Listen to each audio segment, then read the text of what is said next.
Hey there, welcome to day 127, and we are in John chapter 2 today. And we see here the first sign that Jesus is the Messiah. He's performing miracles. So they're at the wedding in Cana. And a couple of things we notice here that Jesus is with his mother Mary, the disciples were also invited. And so they are at this wedding feast, and the wine begins to run out. So at this day and age, this would be a sign of disgrace for the wine to run out, because the wedding feast was a huge party and a big deal, probably one of the biggest parties you would go to during this time culturally. And so Mary looks at Jesus and says, basically, do something. And Jesus says, Jesus says to her, woman, what do you want from me? And now today, when you hear, woman, what do you want? Like, that means a little bit something different. During this time, it wouldn't be unusual for him to address his mother in that way. It actually would be more kind of like lady or something like that translated. So when we see Jesus asking Mary this, what do you want me to do about it? It's because he says, my hour has not yet come. So we can assume that Jesus has to pray to God the Father to decide if he's going to go ahead with this miracle of turning and transforming the water into wine. So he gets permission to move forward. And so that just tells us that even with something maybe as small, or of course miracles being big, but getting enough wine to the wedding guest might seem small. We need to go approach the Father with those prayer requests and with the answers to those questions that we have, if we're going to be moving forward with something or not. And we need to see where he guides us in that way. So then it says he fills these jars up to the brim, which means nothing was added to it, fills them up with water, and then when they dip out the water from there and serve it to the master of the feast, it is wine. And not only any wine, it actually says that this wine was better than what they served originally. So I love the fact that Jesus gives them his best. He doesn't just solve the problem. He makes it even better, gives a better solution than even they were expecting. And so it just reminds us that Jesus gives and saves his best for his people. And then they move to Capernaum, and they kind of, obviously you can tell they travel together as a group.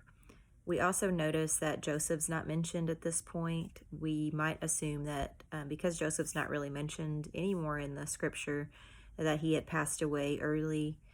So maybe Jesus was staying at home a little longer than he may have to help take care of his family until his siblings were old enough to take care of Mary.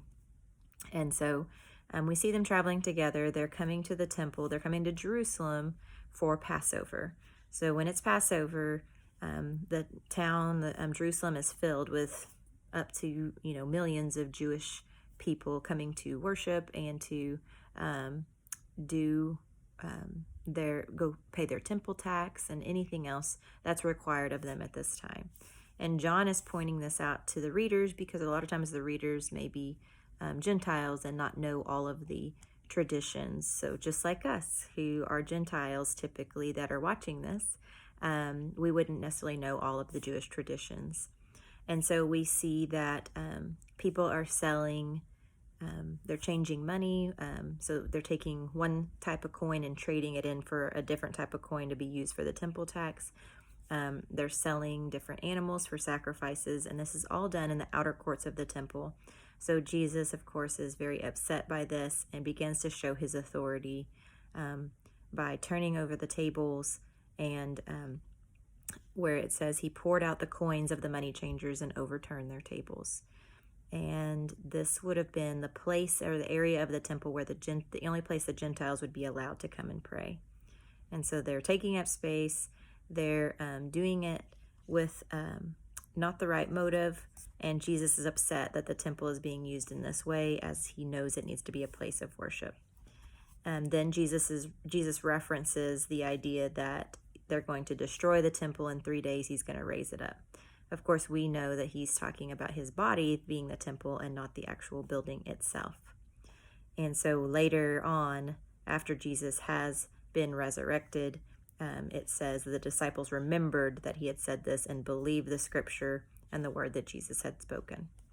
And then the very last little section just talks about the fact that as Jesus is starting to do all these signs, a lot of people believed in him because of the signs and not for who he was.